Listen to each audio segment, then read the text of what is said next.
Hey guys, उम्मीद है आप खुद को साफ और सेफ दोनों रख रहे हैं। बहुत जरूरी है हम सबका इस वायरस से बचना, जागरूक रहना और इससे जुड़ी हर खबर के बारे में पता होना। इसलिए हेलो लाया है fight against corona virus initiative, जिसके जरिए आपको इस वायरस से जुड़े हर सेफ्टी मेजर और हर खबर के बारे में रेगुलर अपडेट्स मिलते रहेंगे। Stay safe. Download the hello app now. गांव की बहू। क्या सावित्री, मैंने सुना है कि मालती की बहू ने अपने सास ससुर को घर से निकाल दिया है। अब क्या कहूँ, आजकल की बहुओं का कोई भरोसा नहीं है, कब क्या कर दें। मालती की बहू को देखकर कौन कह सकता था कि वो ऐसी निकलेगी। तू सही कहती है, आजकल की बहुओं को देख मुझे तो बड़ा डर लगता है। कहीं मेरी बहू भी ऐसी निकल गई तो। नहीं, मैं तो गांव की सीधी सादी लड़की से अपने बेटे की शादी करवाऊंगी।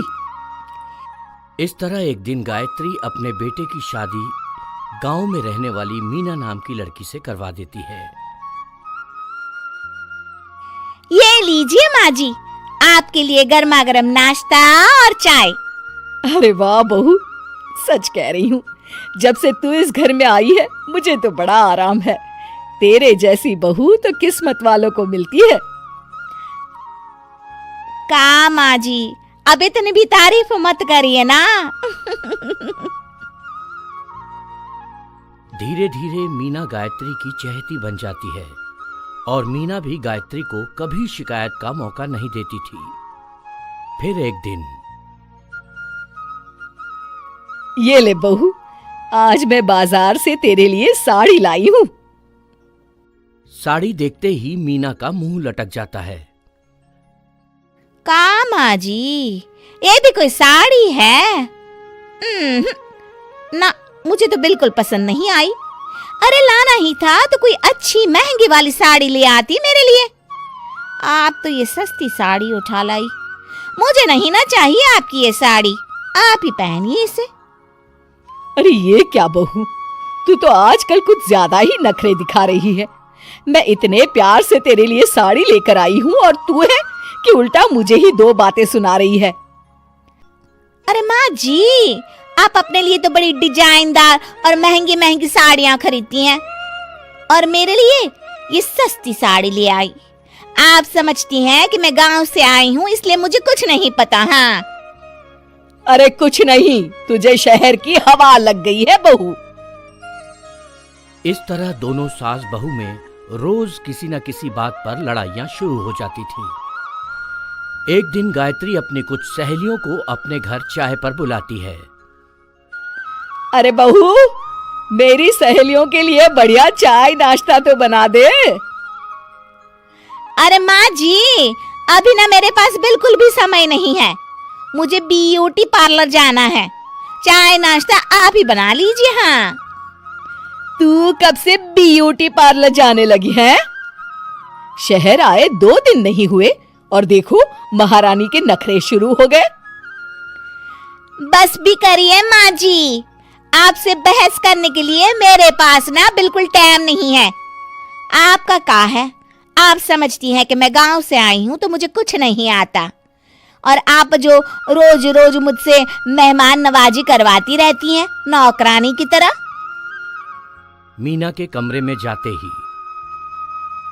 अरे ये क्या गायत्री, तू तो अपनी बहू की बड़ी तारीफ कर रही थी, लेकिन ये तो तुझे कुछ समझती ही नहीं। भाई मुझे तो लग रहा था कि तेरी बहू गांव की है तो सीधी सादी होगी, लेकिन इसने तो शहरी बहुओं को भी मात कर दिया। हाँ।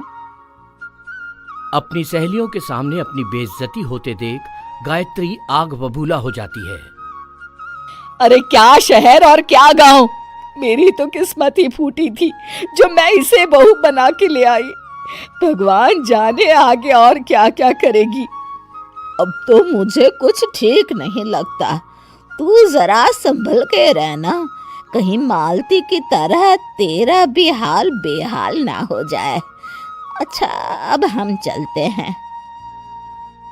अपनी सहेली की बातें सुनकर गायत्री थोड़ी घबरा जाती है अरे ये सुशीला क्या बोलकर चली गई, कहीं इसकी बात सच ना निकल जाए। दूसरी तरफ मीना सारी बातें सुन लेती है। अगले दिन से गायत्री अपनी बहू से कोई काम करवाने से पहले 10 बार सोचती थी। ज्यादातर काम वो खुद ही कर लेती थी। अचानक अपनी सास में आए इस बदलाव को देख मीना, लाइए ना माँ जी, मैं कर देती हूँ ना काम। एक बात पूछूं माँ जी, आजकल ना आप बड़ी चुप चुप सी रहती हैं और अब मुझसे झगड़ना तो दूर, मुझसे खुल के बात तक नहीं करती आप। अब कुछ नहीं बहू, वैसे ही।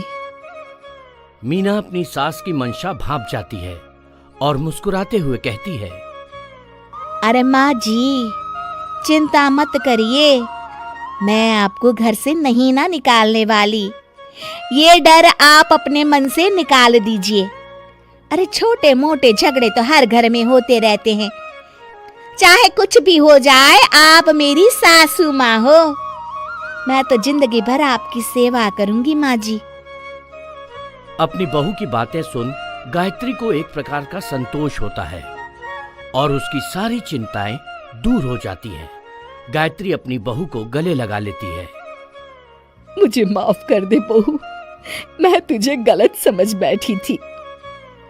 कोई बात नहीं माँ जी, ये ना घर घर की कहानी है। हाँ।